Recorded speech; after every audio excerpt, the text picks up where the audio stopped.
Hello students, आज हम लोग पढ़ेंगे मेजर थ्योरी का इंट्रोडक्शन। एमएससी फोर्थ सेमेस्टर में डीडीयू गोरखपुर यूनिवर्सिटी में यह है जो डीडीयू यूनिवर्सिटी का पहला पेपर है फोर्थ सेमेस्टर का। तो हम लोग मेजर थ्योरी का आज हम लोग इंट्रोडक्शन का पार्ट पढ़ेंगे।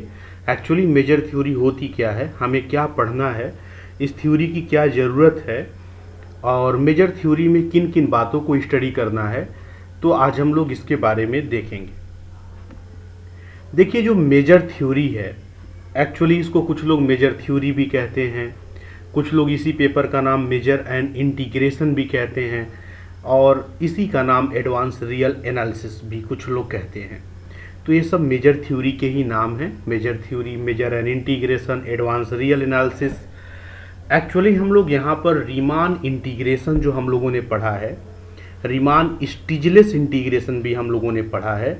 तो हम लोग यहाँ रीमान इंटीग्रेशन, रीमान स्टिजलेस इंटीग्रेशन से थोड़ा ऊपर उठ करके इंटीग्रेशन की बात करेंगे। ऐसे फंक्शन जो इंटीग्रेबल नहीं हुआ करते थे रीमान के द्वारा, उसको भी हम लोग यहाँ पर इंटीग्रेबल करने की कुछ कोशिश करेंगे, जो जिसके लिए नया एक तरीका ढूंढा जाएगा, लबेग इंटीग्रेशन, लबेग मेजर। तो सबसे पहले बार बार जो एक टर्म आएगा वो मेजर टर्म आएगा। What is a meaning of major?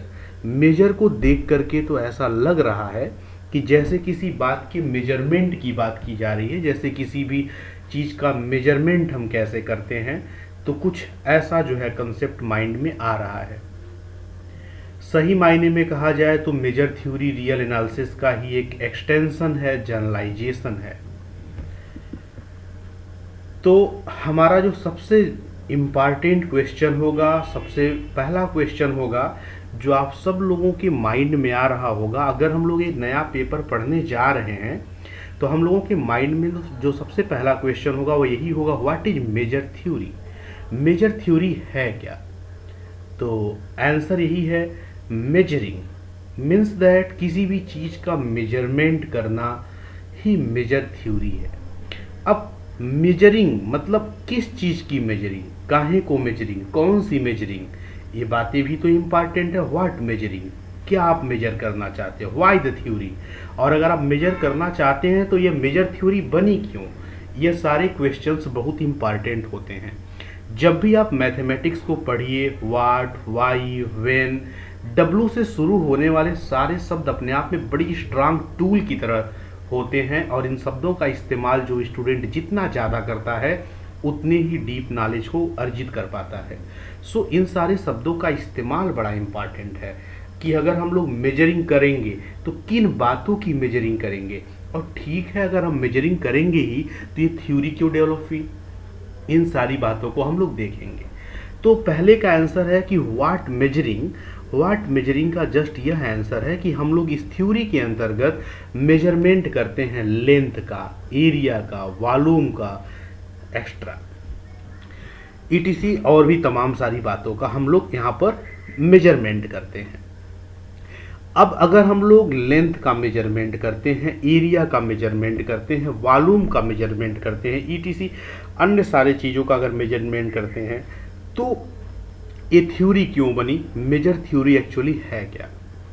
तो अगर हम लोग बात करें तो intended up by assigning a non negative number to a certain subset of R square and R cube. जैसे देखिए, जब लेंथ की बात होती है तो लेंथ वन डायमेंशनल स्ट्रक्चर है, वन डायमेंशनल ज्योमेट्री है, अर्थात लेंथ हमेशा रियल लाइन का ही एक कोई हिस्सा होता होगा। ये तो लाइन क्लियर है। तो अगर किसी भी रियल लाइन का या किसी भी लाइन का अगर कोई हिस्सा होता होगा तो सिंपल सी बात है कि अगर ये सपोज कर लीजिए कोई पार्ट है रियल लाइन का, तो इसकी कुछ न कुछ लेंथ तो होगी, जरूर होगी। और लेंथ को अगर असाइन करना चाहते हैं तो आपको कोई ना कोई एक रियल नंबर देना पड़ेगा, और चूंकि ये लेंथ है तो या तो जीरो हो सकती है या तो पॉजिटिव होगी, length can not be negative. So ले देकर के मतलब यह है कि हमको जब थ्योरी देनी है तो हमको करना क्या है कि कोई अगर सेट दिया है, सबसेट दिया है आर का, मतलब पूरी रियल लाइन का, तो उसके लिए, उस सबसेट के लिए हम क्या करें, एक नॉन निगेटिव नंबर को असाइन कर दें, और जो आप नॉन निगेटिव नंबर असाइन करेंगे उस सबसेट के लिए, उसी को कहेंगे उस सबसेट का वो मेजर होगा। क्योंकि वही नंबर बताएगा उसकी लेंथ कितनी है या जो भी है, इन सारी बातों को मेजर करेगा।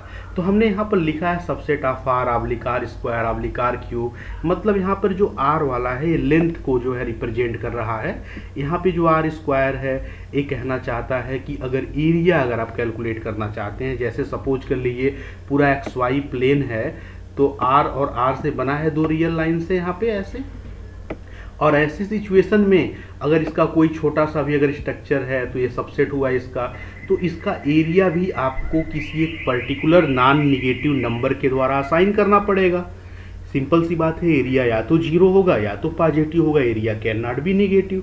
सो हमें इसके लिए भी एक नंबर को असाइन करना होगा, और जो भी नंबर हम असाइन करेंगे that will call the measure for the subset of r square. Similarly we can deal the same situation in r cube. r cube means ये वॉल्यूम की बात कर रहा है, और जब वॉल्यूम की बात कर रहा है तो 3 डायमेंशनल स्पेस में कोई भी छोटा सा अगर आप सबसेट लेते हैं तो उसका अपना एक वॉल्यूम होगा, सर्टेन वॉल्यूम होगा, और हम लोग उसके लिए उसको मेजर करने के लिए, उसका मेजरमेंट करने के लिए एक नॉन निगेटिव नंबर तो पक्का असाइन करेंगे ना, और जो भी असाइन करेंगे वही उसका मेजर बताएगा। तो क्लियर है। तो actually here the measurement means that to measure the length, area, volume and so many things, and after that जैसे कि r का जो भी सबसेट होगा और लेंथ को रिप्रेजेंट करेगा r स्क्वायर, एरिया को करेगा r क्यूब, वॉल्यूम को करेगा इसका जो भी सबसेट होगा। तो हम लोग यहाँ पर अब देखिए, ये तो हुआ बात मेजरिंग का। What is measure theory? हमने कहा चीज़ों को मेजर करना, जहाँ पे आता है वहाँ पर हम लोग मेजरमेंट करते हैं, और यही है मेजर। ठीक है, मेजर मीन्स हमने भी मेजर का मतलब बताया। अब हम यहाँ पर जो एक नया सेंटेंस लिखे हैं वाई द थ्योरी, इसका अब आंसर हम लोग ढूंढेंगे। अभी तक हमने जाना कि व्हाट इज मेजरिंग, तो मेजरिंग का मीनिंग हम लोग समझे। अब हम लोग ये समझेंगे व्हाई द थ्योरी, ये थ्योरी क्यों आई, ताकि हम लोग जब भी इस पेपर को पढ़ रहे हैं तो ये तो मालूम होना चाहिए कि ये थ्योरी क्यों पढ़ रहे हैं, इसके पीछे पर्पज क्या है। सो इसके लिए हम क्या कर रहे हैं, हम एक एग्जाम्पल ले रहे हैं।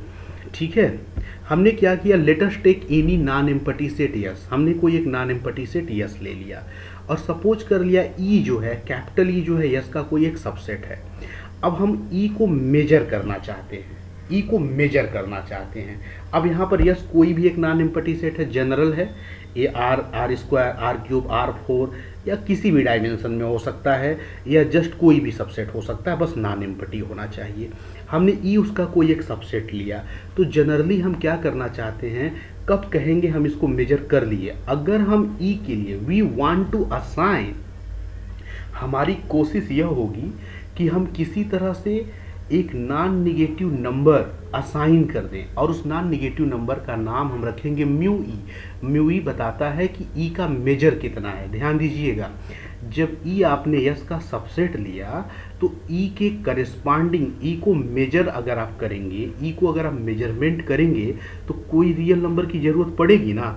आप बताएंगे ना कि 2.5 है या 3.5 है या समथिंग है, जो भी है, by assigning a real number you have to decide it.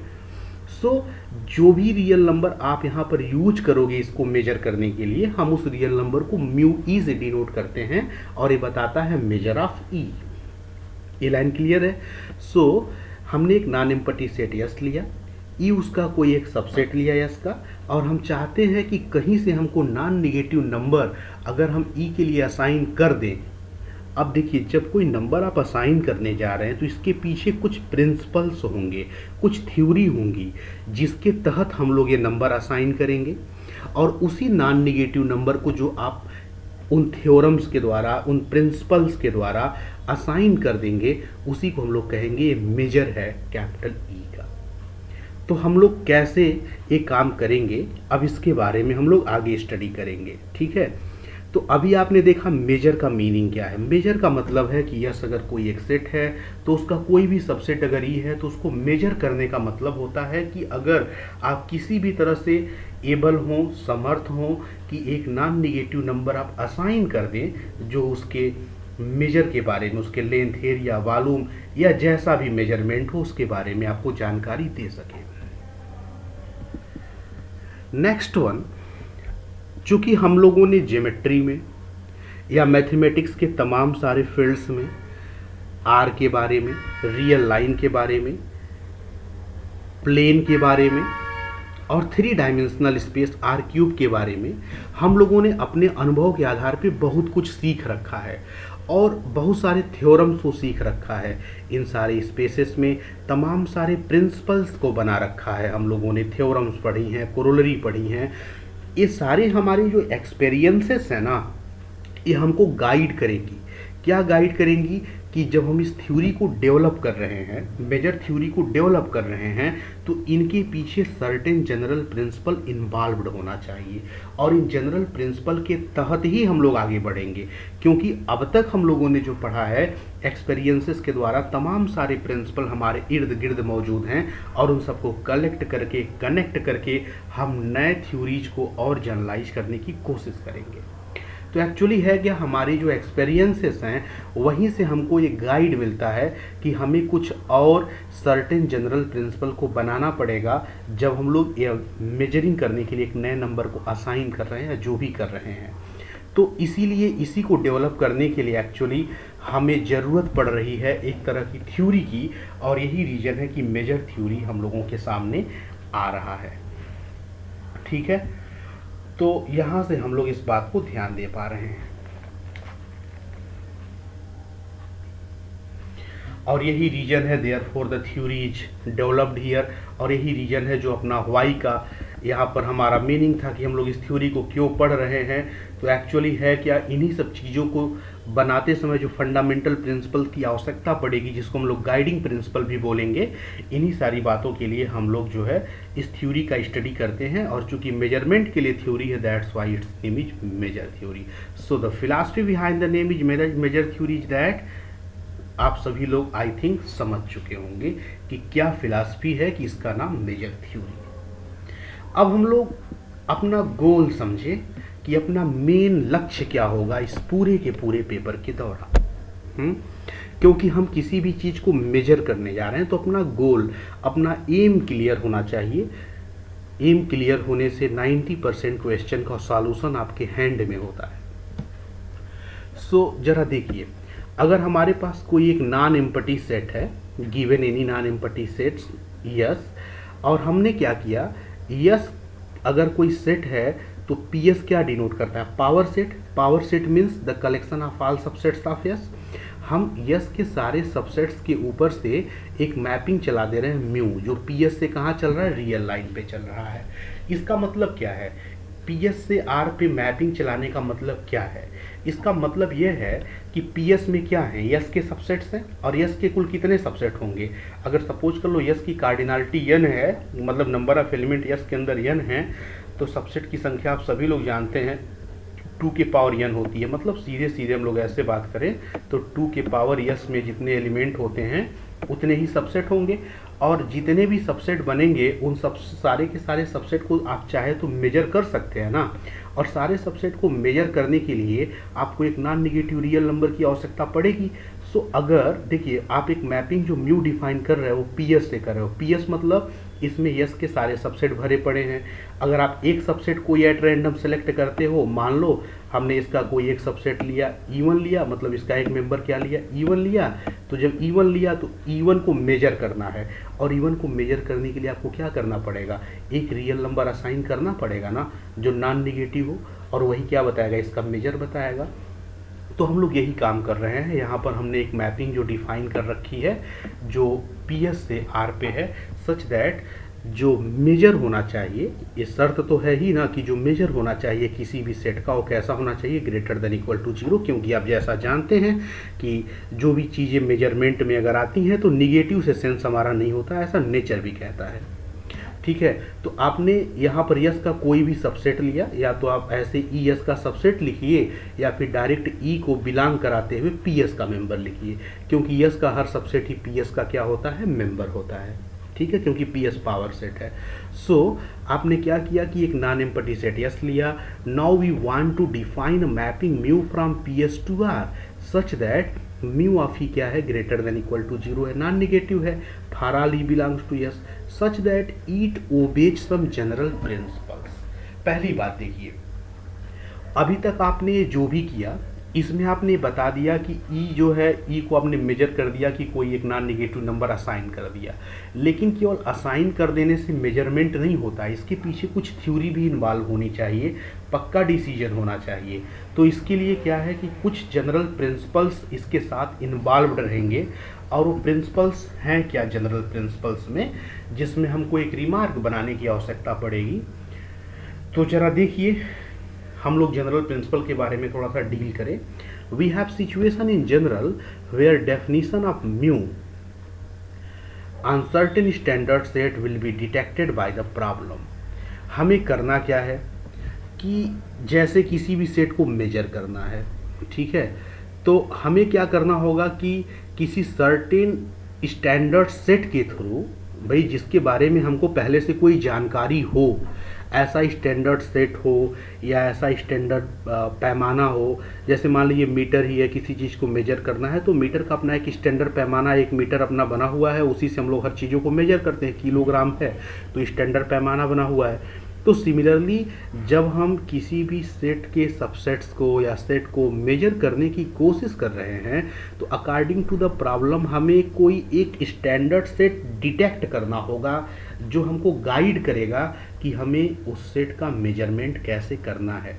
जैसे आप लोगों ने लास्ट क्लास में देखा था नंबर थ्योरी में, जब काउंटिंग हो रही थी तो किसी भी चीज़ को काउंट करने के लिए हमारे पास सामने एक स्टैंडर्ड सेट था जो सेट ऑफ नेचुरल नंबर था, और उसी के सहारे हम लोग काउंट करते गए थे। ऐसे यहाँ पर जब हम लोग मेजर करेंगे तो मेजरिंग करने के लिए भी आपके पास कोई एक स्टैंडर्ड पैमाना होना चाहिए, कि स्टैंडर्ड मेजर करने के लिए कोई एक सेट होना चाहिए जो प्रॉब्लम के अनुसार हम लोग ढूंढ के निकालेंगे, ठीक है। अब जैसे कि हम लोग जनरल प्रिंसिपल की बात करें, जैसे हम आपको इसको एक एग्जाम्पल के द्वारा समझाना चाह रहे हैं। सपोज कर लिया कि हमने एक लेंथ ड्रा किया, सपोज कर लिया कि ये जो भी लेंथ है ये 10 सेंटीमीटर का है, ठीक है। हमने कोई एक लेंथ ड्रा किया और सपोज कर लिया 10 सेंटीमीटर का है। सपोज कर लिया कि ये लॉन्ग वायर है, पीस ऑफ वायर है, या जो भी है, कोई एक रस्सी है या कोई भी एक लेंथ है जो 10 सेंटीमीटर का बना हुआ है। Now my question is that what is the meaning of 10 centimetre? What is the meaning of 10 centimetre here? It's a big question. So जब हम लोग बात करेंगे कि इसका मीनिंग 10 सेंटीमीटर है तो इसके पीछे क्या पर्पज है, how, what do you want to say, आप क्या कहना चाहते हैं कि इसकी लेंथ 10 सेंटीमीटर है। तो इसके लिए आप जानते हैं कि हमारे पास कोई एक स्टैंडर्ड पीस होगा जो 1 सेंटीमीटर का होगा, और हम लोग कुछ ऐसा बोल रहे होंगे कि कोई इंटीग्रल मल्टीपल इसी का होगा जो 10 सेंटीमीटर होगा, मतलब इसी से 10 बार मेजर करने पर ये आ जाएगा। मतलब this the length of wire, this the long piece of wire whose length is 10 centimeter is made of 10 standard pieces of 1 centimeter।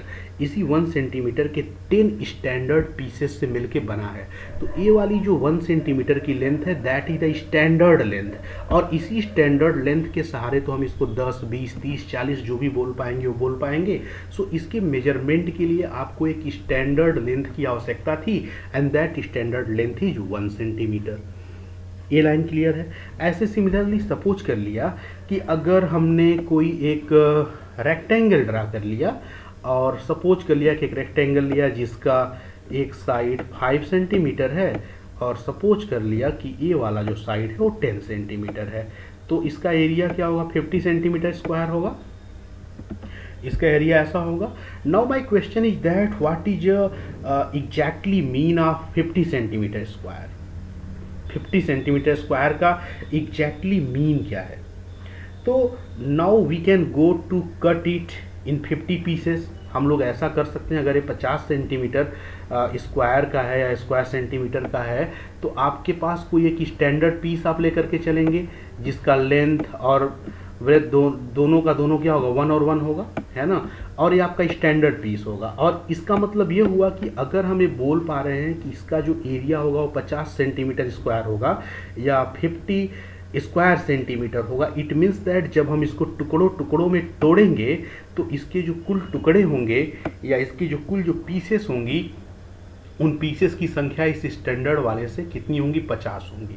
तो जब हम लोग कह रहे हैं कि it's area is 50 centimetre square, it what is its exactly meaning? Its exactly mean is that we can go cut the whole rectangle in the 50 pieces, and that more precisely the 50 standard pieces. तो यहाँ पर भी आपका ये जो standard काम कर रहा है, स्टैंडर्ड सेट की तरह वो ये काम कर रहा है, इसी के सहारे आप इस बात को मेजर कर पा रहे हैं। तो that is the here one can say that कि 1 centimetre square its area, standard वाले की एरिया कितनी है? स्टैंडर्ड वाले की एरिया जो है वो है 1 centimetre square. So that area that is 1 centimetre square is the measuring standard unit. हम लोग इसको क्या बोलेंगे कि आपका ये जो 1 सेंटीमीटर स्क्वायर या 1 स्क्वायर सेंटीमीटर का ये जो आपका रेक्टेंगल है, that is the measuring standard unit for this, and for this 1 centimetre length, that length is the standard piece of wire of 1 length, that is one can say that 1 centimeter is the measuring standard unit for this length. So कहने का मतलब जब भी हम किसी चीज़ को major करते हैं तो उसके करस्पॉन्डिंग एक स्टैंडर्ड पैमाना कुछ न कुछ आपके पास बना होना चाहिए। जैसे कि आप इसको जब टुकड़ों टुकड़ों में आप तोड़ रहे हैं, छोटे छोटे हिस्सों में जब तोड़ रहे होंगे तो टोटल 50 हिस्से बने होंगे 1 के 1 सेंटीमीटर स्क्वायर के, टोटल ऐसा बना था। इन सारे थ्योरी पर यूक्लिड ने अपनी कुछ बात भी रखी थी, और यूक्लिड ने ये कहा कि जब आप किसी भी ज्योमेट्रिकल स्ट्रक्चर को, अगर हम लोग इसी रियल एनालिसिस को ज्योमेट्री के साथ कनेक्ट कराएं, तो उन्होंने कहा कि किसी भी ज्योमेट्रिकल स्ट्रक्चर को अगर आप तोड़ेंगे तो जितने छोटे छोटे हिस्से बनेंगे वो सारे छोटे छोटे जो हिस्से होंगे ना, the whole is equal to the sum of it disjoint parts. जो पूरा का पूरा जो आपका हिस्सा होगा उसका जो सम होगा इसके डिसजॉइंट पार्ट्स के इक्वल होगा। मतलब जो भी आप इसको, हमने यहाँ पर बनाया है 9 ही बनाया, लेकिन 50 मान के चलिए, तो टोटल का जो सम होगा वो पूरे ओवरऑल के इक्वल होगा। ऐसा जो है यूक्लिड ने स्टार्टिंग में बहुत समय पहले ऐसा बोला था। ठीक है, जैसे सपोज कर लीजिए हम मेजरमेंट जो मैपिंग है म्यू के लिए अगर हम लोग चर्चा करें, तो म्यू के लिए सपोज कर लिया E1 E2 EN ये सब PS के जो है मेंबर हैं। यहाँ पे हम लोग यस का सबसेट बनाए, या यहाँ पे चाहे थोड़ा सा इसको सही कर लेते हैं, तो हम यहाँ पर या तो यस बना दें तो फिर सबसेट हो जाएगा, नहीं तो अगर हम PS लिखे हुए हैं तो यहाँ पे हम इन सबको जो है PS का मेंबर लें, इसको नीचे और हटा देते हैं। तो सपोज कर लिया म्यू है, म्यू आपका एक फंक्शन है, जैसा कि आप लोगों ने यहाँ पर देखा था कि म्यू को हमने PS से R पर एक फंक्शन बना रखा था। ठीक है, तो अगर E1 E2 EN ये सब के सब डिसजॉइंट सबसेट्स हैं किसके? PS के, और यही सपोज कर लिया यही सब के सब यही आल सबसेट्स हैं PS के। अब जरा देखिए इन सब का जब आप यूनियन ले लेंगे, ये सब के सब डिसजॉइंट होने बहुत ज़रूरी है, इस बात को ध्यान दीजिएगा। Here the term disjoint is very important, क्योंकि सारे के सारे अलग अलग मिल करके ही पूरे को जो है बना पा रहे हैं। पता चला कि आप जो है एक ही को कई बार अगर यूनियन में लगेंगे यूज करने, तो पता चला कि सबका यूनियन लेने पर जो एरिया होगा इस पूरे वाले के एरिया से ज़्यादा आ जाएगा। इसीलिए देखिए यहाँ पे कई बार जब रियल एनालिसिस में हम लोग स्टडी करते हैं और सेट्स को लेते हैं, तो आपने वर्ड देखा होगा डिसजॉइंट क्यों लेते हैं, यही रीजन है। क्योंकि अगर आप डिसजॉइंट नहीं लेंगे तो बहुत बड़ी तबाही आ जाएगी। उन सबका यूनियन करने पर टोटल स्ट्रक्चर से कहीं बड़ा स्ट्रक्चर बन जाएगा, जो कि एक समस्या हो जाएगी। तो इसीलिए पूरा का पूरा जो हम लोग जो भी कंसीडर करते हैं डिसजॉइंट कंसीडर करते हैं। और अगर आप E1 E2 EN यस के जितने सबसेट हैं उन सबको अगर आपने लिया, उन सबका यूनियन ले लिया, और दूसरे शब्दों में आप ऐसे कर सकते हैं कि E1 का आप मेजर निकालिए, E2 का मेजर निकालिए, EN का मेजर निकालिए, और सबको आप जोड़ दीजिए लाइन से। और पहला काम इसमें यह है कि पूरा ओवरऑल का पहले यूनियन कर लीजिए और उसका मेजर निकालिए। कुल कहने का मतलब ये है कि आप या तो इस पूरे का पहले एक बार आप मेजर निकाल लीजिए, नहीं तो छोटे छोटे का सबका मेजर निकाल करके सम करिए, है ना। इस पूरे का मेजर निकालना मतलब है यूनियन का, ठीक है। और छोटे छोटे का मेजर निकाल के सम करने का मतलब क्या है कि छोटे छोटे पीसेस का आप निकाल रहे हैं। तो ये दोनों के दोनों जो है आपस में इक्वल होंगे, और यही आपका फर्स्ट फंडामेंटल रिक्वायरमेंट है। इसको कुछ लोग फर्स्ट गाइडिंग प्रिंसिपल भी कहते हैं, ठीक है। तो यहाँ से आपने देखा कैसे ज्योमेट्री ने रियल एनालिसिस को कैच किया, connectivity of geometry with the real analysis. तो आपने देखा कि सेट को डिसजॉइंट क्यों लेते हैं, और मेरा रिक्वायरमेंट ऐसा क्यों बन रहा है, किस तरह से जो है चीज़ें अटैच होती जा रही हैं। इस बात का ध्यान रखिएगा, इस लेक्चर का आपके अभी सिलेबस से कोई मतलब नहीं है। सिलेबस हम लिख करके कल देंगे, वहाँ से हम लोग आगे की तरफ बढ़ेंगे। अभी हम लोग फंडामेंटल सीख रहे हैं जो पूरे पेपर में बार बार यूज होगा, कि डिसजॉइंट लेते हैं, फिर मेजर का यूनियन लेते हैं, समेसन में बदल जाता है। इन सारी छोटी छोटी बातों को अभी हम लोग सीख रहे हैं, ताकि हम लोग पूरा समझ सकें कि मेजर थ्योरी डेवलप क्यों हुई है, और बीच बीच में जब भी ज़रूरत पड़े तो आप भी इन बातों को समझ सकें। ठीक है। नाउ अब देखिए, यहाँ पर हम थोड़ा सा एनालिसिस को और आगे बढ़ाते हैं। हमने क्या किया, एक सेट लिया बी। बी क्या है, कलेक्शन है सबसेट्स ऑफ यस का, यस के सबसेट्स का कलेक्शन। ध्यान दीजिएगा, पीएस जो पावर सेट है वो भी यस के सबसेट्स का कलेक्शन होता है, लेकिन जो पावर सेट होता है वो यस के सारे सबसेट का कलेक्शन होता है। जबकि यहाँ जो बी लिया गया है वो यस के ही सबसेट का कलेक्शन है, लेकिन जरूरी नहीं कि सारे के सारे सबसेट्स उसके अंदर मौजूद हों। ध्यान दीजिएगा, मतलब बी जो है ये भी कलेक्शन है, और किसका कलेक्शन है, यस के सबसेट्स का कलेक्शन है, लेकिन जरूरी नहीं इसके अंदर यस के सारे सबसेट्स आए हों, यस के कुछ सबसेट्स इसके अंदर मौजूद होंगे बी के अंदर। अब जरा देखिए, मान लीजिए कि बी के अंदर आपने E1 E2 En लिया बी के अंदर, ठीक। अब जरूरी नहीं, आपने जो लाइन लिख रखी है ना, अब ये जरूरी नहीं कि ये लाइन होल्ड करे। क्यों? क्योंकि आपने यहाँ पर जो लिख रखा है बी, वो यस के सारे सबसेट्स इसके अंदर मौजूद नहीं हैं, कुछ गायब भी हैं। तो अब ये वाली जो इक्वलिटी है ये होल्ड करना जरूरी नहीं होगा। अर्थात जब आप किसी सेट को मेजर करने जा रहे हैं, जैसे यस को मेजर करने जा रहे हैं, तो उसके जो सबसेट्स आप ले रहे हैं उसमें जो आप बी ले रहे हैं, अगर पीएस लेंगे तब तो सबका सब लेकर के चलेंगे, लेकिन हम कोशिश करेंगे सब न लेकर चलना पड़े, कुछ के सहारे हम बात को मेजर कर दें। जैसे हम चाहते हैं यस को मेजर करना, और हम चाहते हैं केवल कुछ के सहारे यस को मेजर कर दें। तो इसका मतलब जब हम ये बी कलेक्शन ले रहे हैं यस का, तो बी हमारा थोड़ा होना क्या चाहिए, रिच इनफ होना चाहिए। अगर रीच एनफ नहीं होगा तो पता चला ए इक्वलिटी हमेशा होल्ड नहीं करेगी, लेस देन इक्वल टू हो सकती है या समथिंग और हो सकती है। तो हम लोग जब यस को मेजर करने जाएंगे और यस के लिए जब हम कोई कलेक्शन लेंगे तो बी जो यस का ही कलेक्शन होगा, तो कोशिश करेंगे कि बी जो हो वो थोड़ा रिच एनफ हो। रिच एनफ मतलब ज़्यादा से ज़्यादा पी एस के मेंबर बी के अंदर मौजूद हो, मतलब ज़्यादा से ज़्यादा यस के सबसेट्स यस बी के अंदर मौजूद हो। इस बात का हम लोग ख्याल रखेंगे।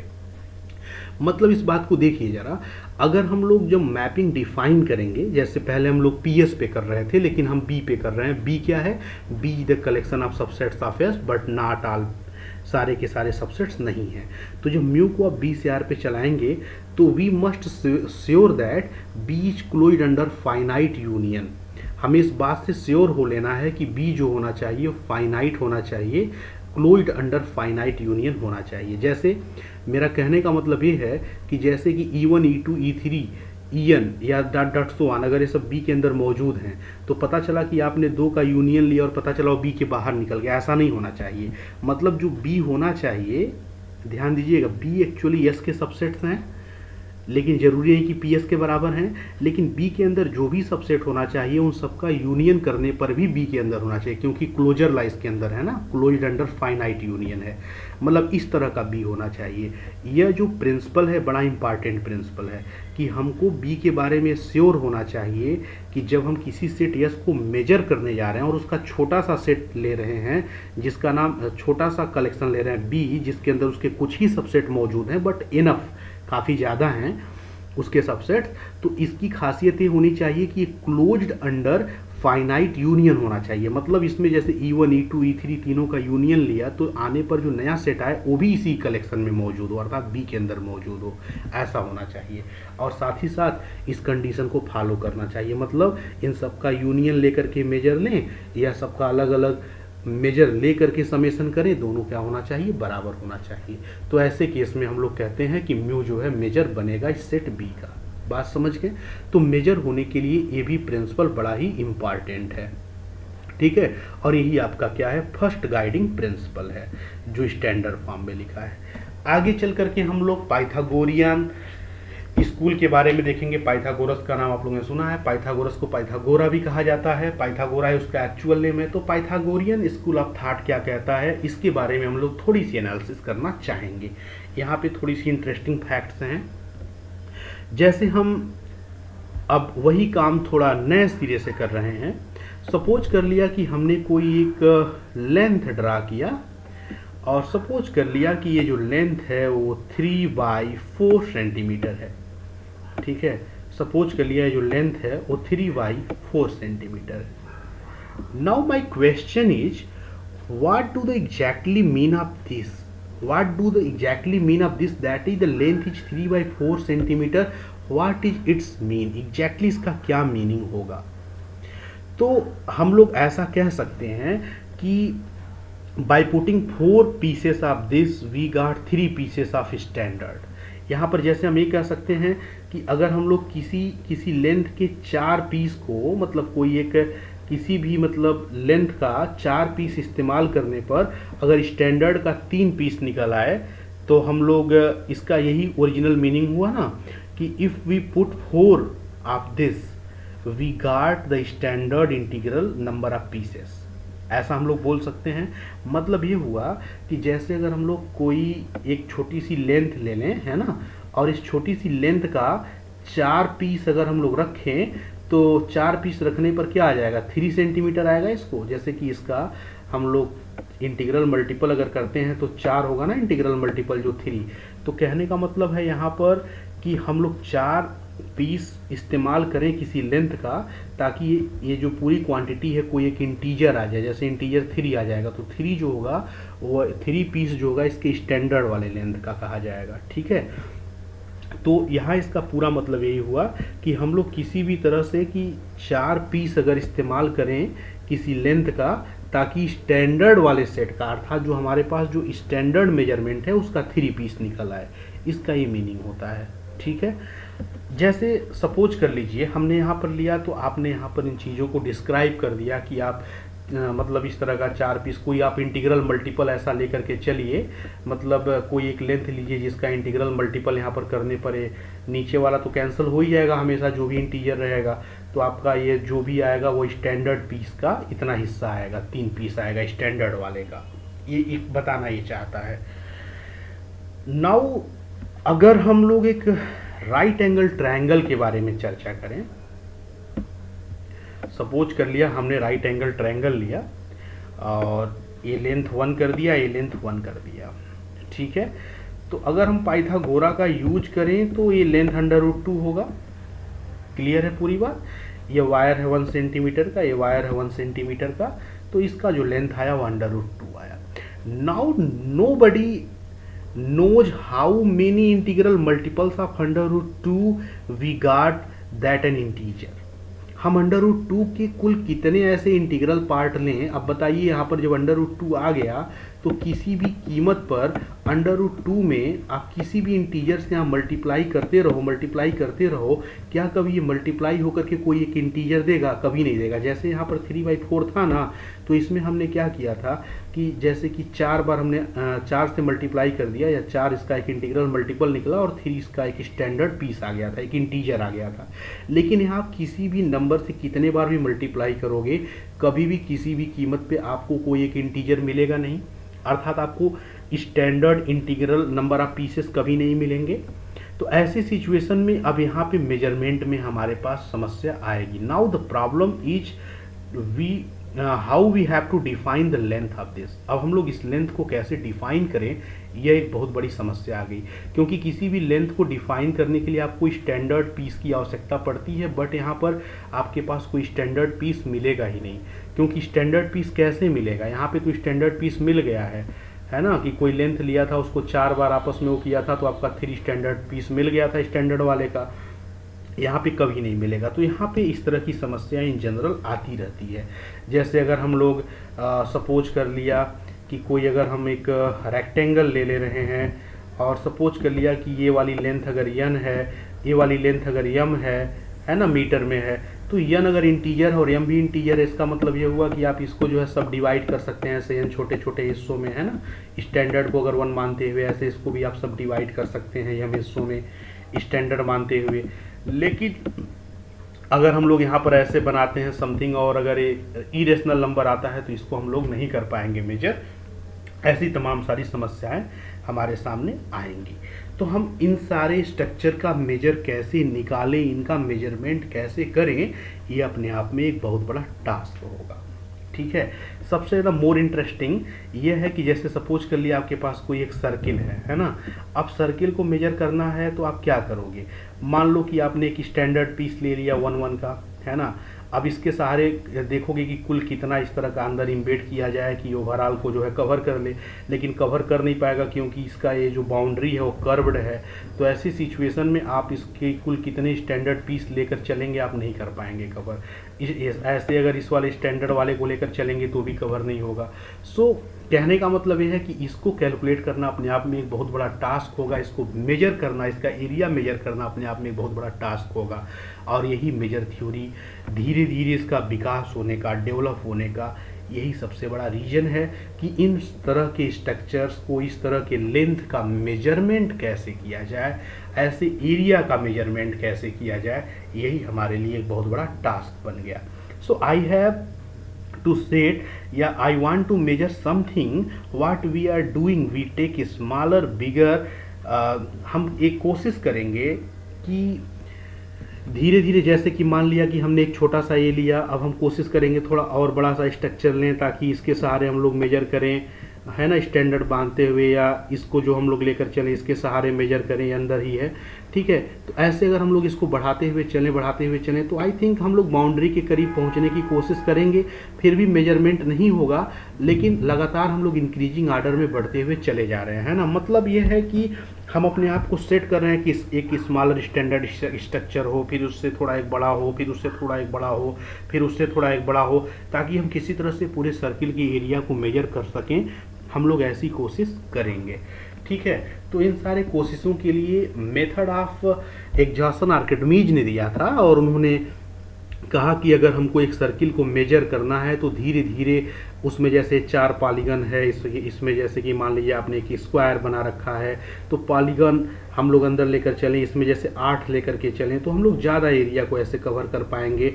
ऐसे इसमें हमने 16 लिया है तो देखिए सर्किल का कुछ ज़्यादा एरिया कवर हो गया। मतलब अगर हम लोग स्टैंडर्ड पीस को मान लें, 8 वाले को, 4 वाले को, फिर ऐसे बढ़ाते जाएं 16 वाले को, ऐसे और अगर हम लोग इसकी साइड्स को बढ़ाते जाएं तो आई थिंक हम लोग इसको मेजर करने में धीरे धीरे सक्षम होंगे। और हम आगे चलते चलते इसका अगर हम लोग लिमिट ले लेंगे तो एक तरह से हम लोग सर्किल को भी मेजर कर पाएंगे। तो यहाँ पर लिमिट का कंसेप्ट आएगा और हम लोग इस पूरे सर्किल को मेजर कर पाएंगे। मतलब स्टैंडर्ड पीस अगर हम लोग इसको मानते हुए पॉलीगॉन को चलेंगे तो धीरे धीरे हम लोग इस पूरे को मेजर करने की प्रक्रिया में आगे बढ़ पाएंगे। इसको मेथड ऑफ एग्जॉशन बोलते हैं, और ये जो आर्किमिडीज जी ने दिया था। ऐसे इस तरह का अगर कोई स्ट्रक्चर है तो इसमें भी आप यही काम कर सकते हैं, स्टैंडर्ड टाइप का। जैसे आपने इसमें ट्रायंगल लिया है ना, तो आपका इसके बारे में सब कुछ आइडिया है ट्रायंगल के बारे में। इसके सहारे हम लोग छोटा छोटा ट्रायंगल लेकर के पूरे के बारे में एरिया को हम लोग कर सकते हैं। सो आप लोगों ने एक बात देखा था, जब हम लोग रियल एनालिसिस पढ़ते हैं तो इन जनरल हम लोग एक सीक्वेंस लेते हैं, और आपने देखा होगा मोर प्रिसाइसली जब सीक्वेंस लेते हैं तो मोनोटोन इंक्रीजिंग लेते हैं। मोनोटोन इंक्रीजिंग लेने का मीनिंग आप समझते हैं? मोनोटोन इंक्रीजिंग लेने का मीनिंग यही है कि जैसे सर्किल को मेजर करना है, स्मॉलर पीस रखा, फिर उससे बड़ा पीस रखा, उससे बड़ा पॉलीगॉन रखा, उससे बड़ा पॉलीगॉन रखा, उससे बड़ा पॉलीगॉन रखा, और धीरे धीरे जितना बड़ा हम रखते जाएंगे उसका आगे चल के लिमिट ले लेंगे, तो जहाँ उसकी लिमिट आएगी वही उसका पूरा एरिया हो जाएगा। तो यही रीजन है कि जब हम लोग E1, E2, E3, En disjoint sets लेते थे ना, तो आपने देखा होगा इंक्रीजिंग आर्डर में, मोनोटोनिक इंक्रीजिंग आर्डर में लेते थे, और हम लोग इस पूरे पेपर के अंतर्गत ऐसा करते रहेंगे।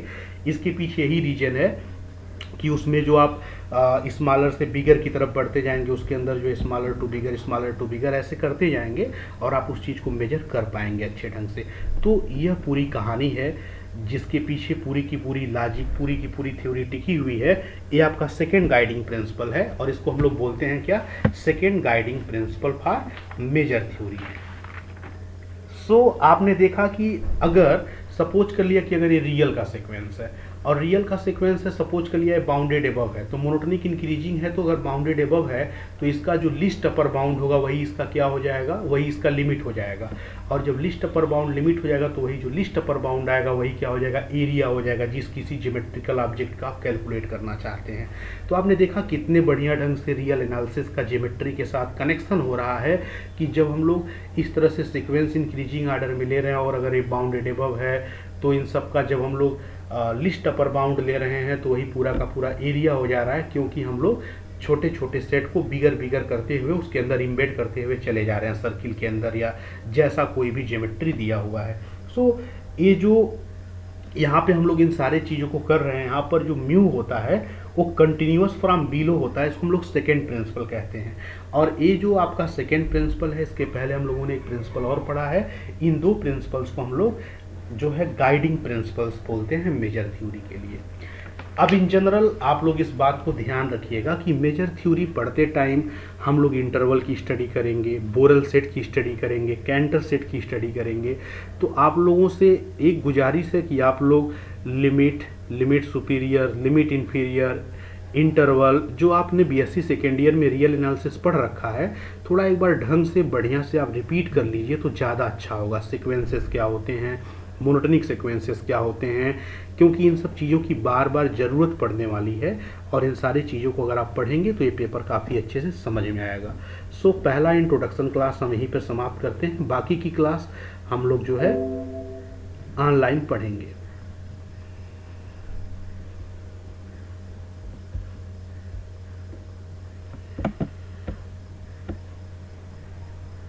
So thanks.